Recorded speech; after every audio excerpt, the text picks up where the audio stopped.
So now we're recording. It's officially started. And Cool. it looks like we have some folks joining. Jumping in now. Well, that's good.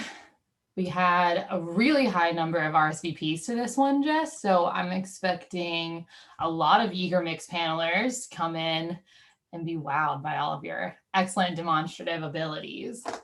Cool. Yeah. So we're already live now, right?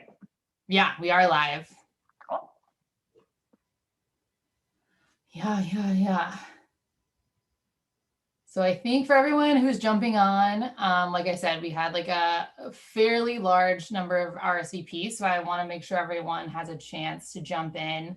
So we'll probably get started in another like couple of minutes officially, just to introduce ourselves since we're all on the phone together.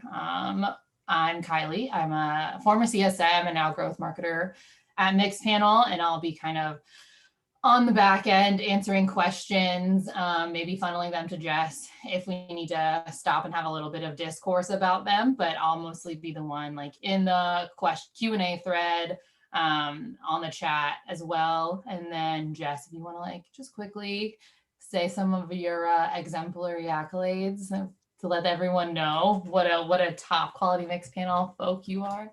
Well, now that you've set such a high bar for me, I guess I'll just say hi to everyone. I'm Jessica, and I'm a sales engineer here at Mixpanel. I'll be leading our discussion today as we sort of talk about the different enterprise features that are going to be available.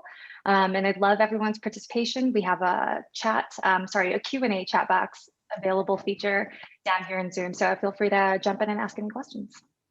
Absolutely.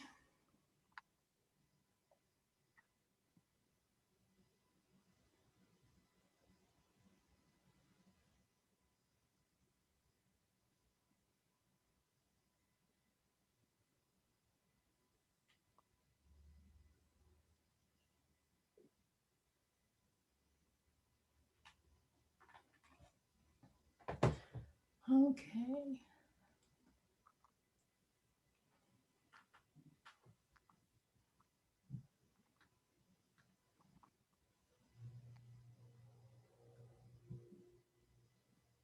Okay, Jess, do you want to go ahead and get started with your presentation? Yeah, sure. Right. So hoping everyone can see my screen right now. Hello and welcome everyone. Today's training session is all about unlocking Mixpanel's advanced features. So whether it's something that you don't have access to yet or we're not aware of yet, hopefully we'll be able to show you some new features today that are only available with the Mixpanel Enterprise plan.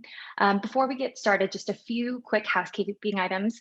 Down in the Zoom bar below, there's going to be a Q&A spot in your Zoom window. This is going to be the best place to ask any live questions you have. And then separately, there's also a chat option that should be available. Correct me if I'm mistaken, Kylie, but that's a place that you can use if you're, for whatever reason, having any type of technical difficulties. Just let us know. So today we're going to be covering a wide array of topics that are associated with the enterprise plan. We're going to start by talking about our impact and experiments report. And these are great tools to just better understand your experiments and your new features and how they're performing. We'll also be talking about one of the benefits of the enterprise plans, which is access to our early betas. And then finally, we'll discuss some of the additional permissioning and roles that come with an enterprise plan. If you guys can see my screen, the data set that we're going to be walking everyone through today for the first part is going to be our media sample data set. And this is going to represent a video streaming company. The sample data here is publicly available. So if you'd like to follow along, Kylie can drop a link to the project in the Q&A here.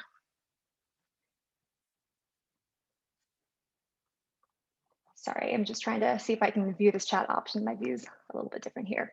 Okay, perfect. Any questions so far before we get started?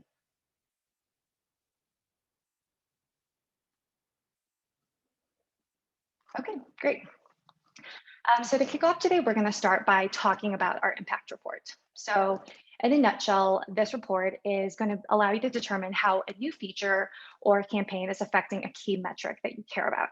And we can do this by comparing both user behavior before the launch and after the launch. So step one in the setup is just going to be simply to choose a launch event from our list of events here. So this is going to be the event that you're measuring as the cause of change. And here at our media company, let's say we've launched a new feature where a user can like videos that they'd like to watch. So I'm going to be hypothesizing that users who are going to take the time to like a video are going to be more likely to watch more videos. And this is awesome because this is going to be the moment of value that we care about here at our company. We've also selected here the date that that feature or that campaign was launched, so we know where to look for the data. Next, we're going to choose our impacted event. In this case, we're going to look at watch video and uniques as our focus metric. So hopefully what this report is going to tell us is what is the effect of liking an event on how many unique videos are being watched. So looking at the results section here, we can sort of see in plain English how many people actually adopted or tried out this new feature. In this particular case, we see 46,000 people have tried it. Conversely, we see the non-adopters as well. We see 9,000 people have not yet been able to try out this new like feature. And perhaps most importantly, we get sort of in one line what the ultimate impact of this type of launch was. We see that the like contributed to a 0.09 increase in the proportion of users who did watch videos on a unique basis per day. We also see that this represents a 128% change. If we want a little bit more information around sort of how we arrived at that conclusion, that impact, we can scroll down to our chart here. So in the chart here, we're going to start by focusing on this purple line, which is going to measure our adopters. And if you look at this x-axis here, this is going to measure time in terms of days from launch. So this is going to be relative for each individual. Looking at the purple line on the left-hand side of the chart here, we can see on average, people did this about 0.17 times per day. And we would hope that after launch, X number of days later, that number would actually increase. And that is going to tell us that there's going to be some sort of significant impact to the event. But of course, just knowing what the adopters did isn't going to be enough. We also want to know what the non-adopters did. So for that, we actually include a separate line here. And this is going to be the orange line that you see, so that we have a control group for adopters as well as non-adopters.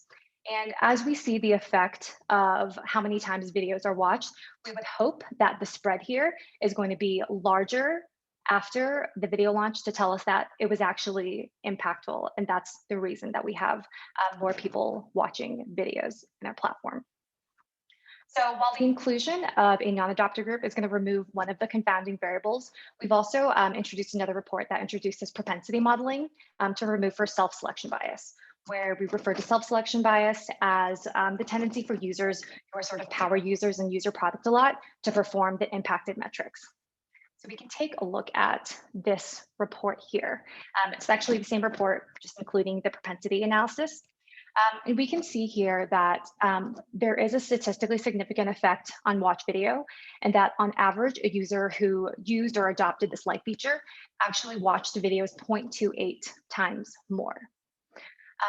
So basically what this is saying is an average across all users in terms of how many more or less times a day the newly launched feature are going to lead to users performing the impacted metric. So because we're seeing 0.28, this is a positive number. We know things are happening more as a result of our new like button. And this tells us pretty conclusively that users who adopted our new like feature absolutely watched more videos because of it. So with our impact report, we're going to do all of this heavy lifting for you while allowing you to understand the question of, did it work? Did your launch event actually have an effect on a metric that you care about? Next, we're going to move on to the experiments report. So similar to the impact report, an experiments report is another way for you to understand how well something new that you're trying is working out. So you can use the experiments report to analyze how an A/B test variant is going to be impacting key metrics that you care about on a dashboard. So whether you're testing a marketing campaign or a new feature that you care about, you can see how certain experiments are affecting your KPIs across any of your dashboards all in one place. So to get set up, the first thing that we're going to do is just select an experiment that we care about.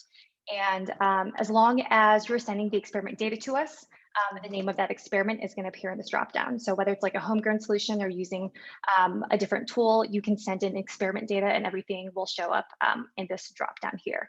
In this particular example, we're just going to say we're running a welcome campaign and we want to know how different users in different groups might be performing. The next thing we're going to select here is the dashboard. And when I mentioned dashboard. I'm literally talking about dashboards that you can build directly in the Mixpanel report. The dashboard that I'm looking at today is a custom dashboard that I built. And these are sort of the 4 metrics that I care about that I want to measure in my experiments report. So I was able to select this dashboard in my drop downs here. And then finally, I'm going to select which 2 variants I want to compare. I'm going to select a control group as well as variant group. Whatever data you send to us, however many versions or variants that you have, you'll be able to select the options here. In this particular case, I'm just going to choose to select variant 1 and variant 2. So scrolling down, you should see a bunch of metrics reflected here that were the same as on the dashboard that I just showed you guys earlier. And for each metric here, we're going to be able to see the range of engagement between users in different variants. So for example, let's just take a look at this purchase funnel metric that I care about. I can see that in variant 1, my conversion rate was 57.4%. However, in variant 2, I have a pretty significant increase that represents a 60.6% conversion rate. Moving over to these other last columns here, I can also calculate the delta between variant 1 and variant 2, as well as a confidence score. And to get a little bit more granular at each of these delta and confidence scores, I can actually scroll over and I can see what the delta or the confidence score look like over time on a particular day. So I can be more specific and confident about the results that I'm seeing here. So what can we take away from a report like this? The idea is you should be able to understand which experiments are worth continuing and which experiments are worth dropping. If an experiment is going well, which variants are performing the best? I'm just looking at one example here. I could compare original to variant 1 or select a different set of variant options to compare. And by having all of our metrics here in one place, we also have the ability to make sure that when we're driving results or metrics up in one area, that we're not also seeing a decrease in another area. So we have access to all of this information in one place. Perfect. All right, so moving away from the experiments report, I just wanted to talk a little bit about one of the other features of enterprise access, which is going to be access to early betas. So 2 of note right now that we have going on are our funnels conversion flows and also some improvements that we've made to our cohort builder. Both of these features are almost entirely formed by customer requests and customer feedback from you guys. Basically, as you guys share your pain points and workarounds with the product team, we're queuing these up, taking those into consideration and putting them in for product improvements in the future. In the past 12 months, we've already shipped 92 new features, and all of them started as closed or open betas before actually going GA to the entire population. So if you guys are looking for a quicker turnaround on feedback and suggestions, make sure that you guys get involved in early beta access. So to give you guys an example of one of the features that we have access to now, there's a new feature that's funnels to flows. And the idea here is that, we have, let's just say, a 3-step funnel. And at this final step here, we know X number of users went on to convert to the last step and X number of users dropped off. But sometimes we want to be able to look in a more exploratory way, perhaps for the users who converted or did not. What did they actually do instead? What are the paths that they took? So as you can see here in this beta, we have an option to view this funnel and view this cohort of users who did not convert as a flows report. So let's take a look at what this looks like here. So we have a view now that tells us what users did between step 2 and step 3, which is signing in and watching a video. And we can now also see this broken down by 2 groups of users who are people who have converted versus people who have not converted. So we can see side by side what a successful path looks like. That's indicated in purple that led to conversion, as well as a perhaps unsuccessful path, people who have not been able to convert yet. To go one level deeper, I want to take a moment to look at this Add Friends event here. So what we're seeing here for this particular event, we see 87% of users who did this converted. We see that in purple. We also see that about 12% did not convert. That's in orange there.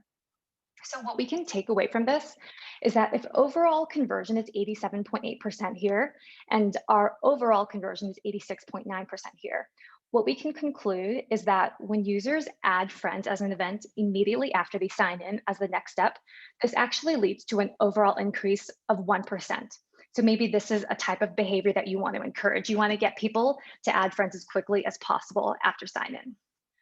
Um, Conversely, this might be the same for an event that actually has a lower overall conversion than the overall conversion. So for example, here, when users are disliking an event 2 steps immediately after they sign in, this is resulting in only a 71% conversion versus the overall 86.9%. So this is behavior that you might want to avoid. Hopefully this gives you guys an idea of some of the type of new beta features that you guys will get access to. All right, so the last topic that we're going to be covering today is just some additional expansion of information around different permissions and roles. So the idea here is that in your organization, different people and different teams are probably going to need access to different data sets and different types of permissions. And you're able to do all of that within Mixpanel settings.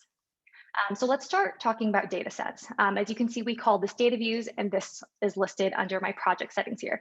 A quick note that you guys may not have access to this in the media sections, but if you guys go into your own project with the right permissions, you guys can probably see these settings here.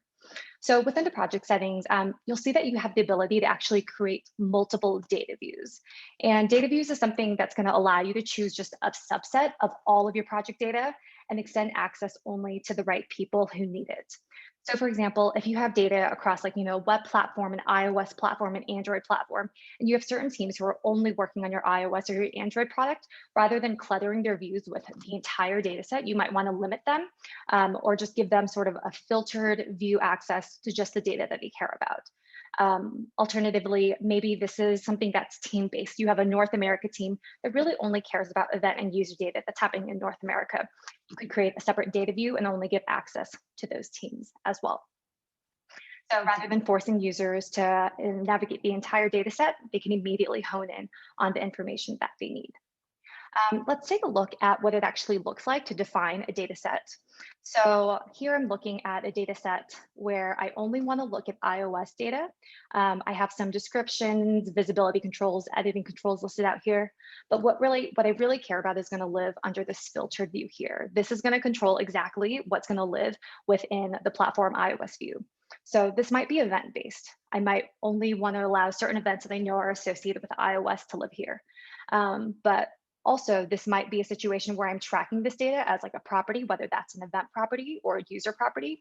So here I've selected that I care about event properties where the app platform equals iOS or the user profile property equals iOS. Once we've designed the view that we care about, I immediately have access to give this to individual users or perhaps entire teams as they need it.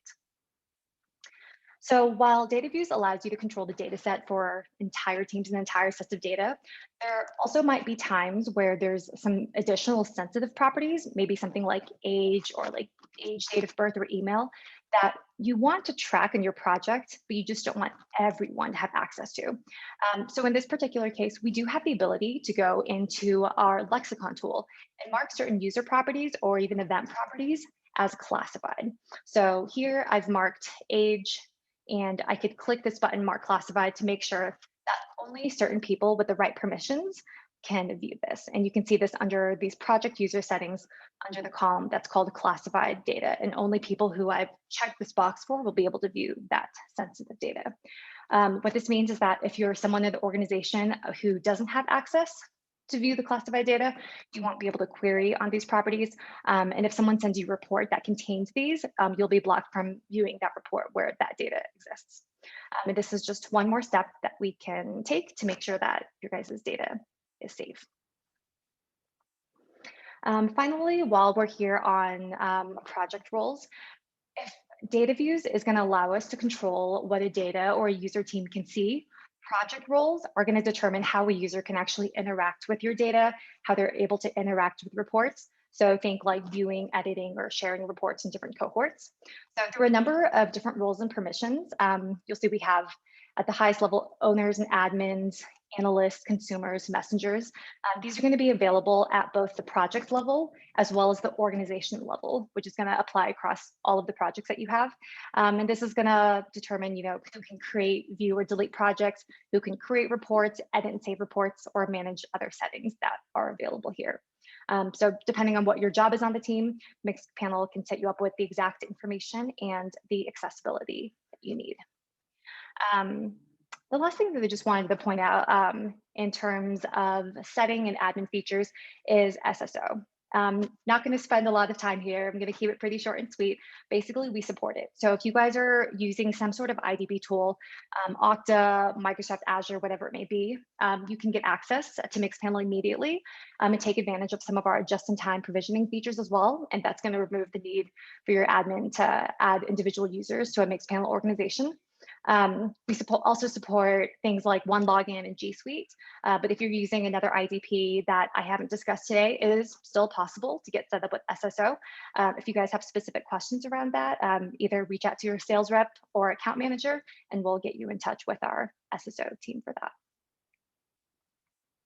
that. So that sort of ends the content portion of the presentation today. Any questions?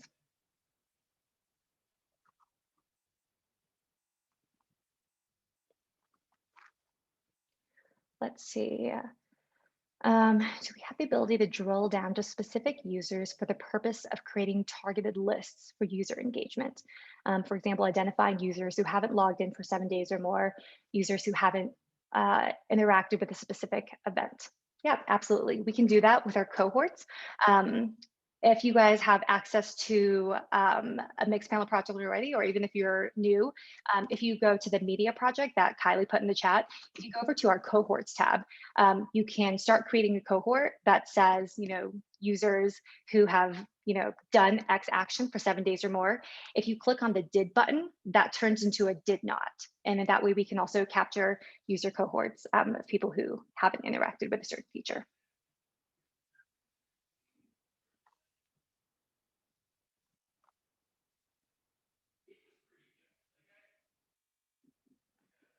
Is this recording available? I believe this recording is being recorded, and at the end of our talk today, we're going to be able to send out an email to everyone with the recording.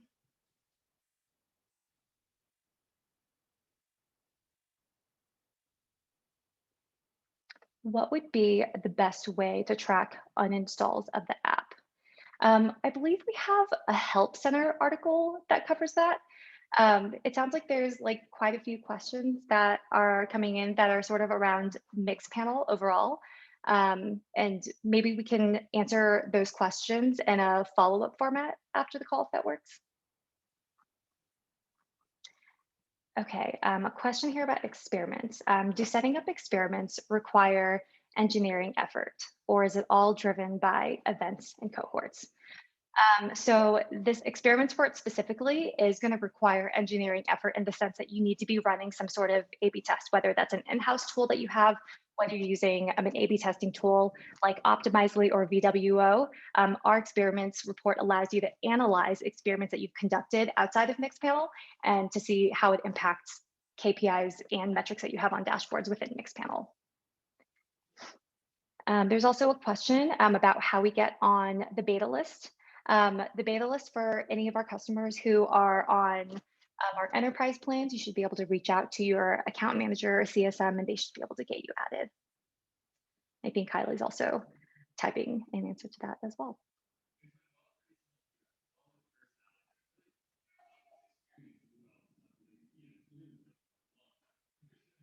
We have a mobile app. How do we enable experimentation? So the experiment report is going to be available to everyone who's on an enterprise plan within Mixpanel. So in terms of having access to that report, it's just a plan upgrade, if that's what your question was. And then, of course, you'd be conducting your experiments probably on a different platform that you're choosing to use for A/B tests.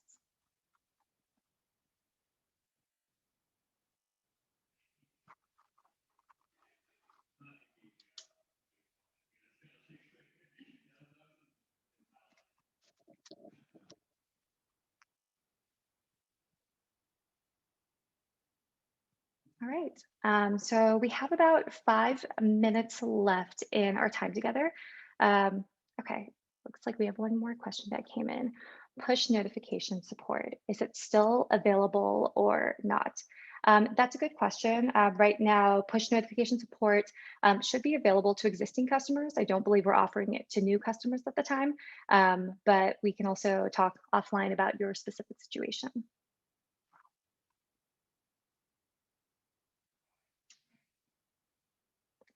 What's the best way to measure the impact on retention based on experiment variance? So if you're curious about retention specifically, perhaps rather than using an impact or perhaps rather than using an impact or an experiments report, what I would maybe suggest is if you're sending us the data, we have access to which users are part of which variants. So I might go into a retention report and you're able to break down and segment by different types of properties. I would probably select like the experiments property where you can break down and see what does retention look like for users who are part of variant 1 and users who are part of variant 2.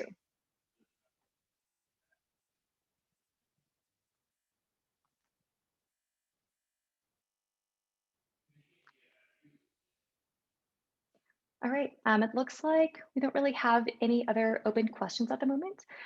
So I'll guess we'll go ahead and conclude the session. We'll give you guys the rest of your half hour back. Thank you guys all so much for joining today. If you guys have other questions that come up, we will be sending up a follow-up email, including the recording. So please feel free to respond directly back to that email and we'll make sure that your questions get answered. Thank you guys so much.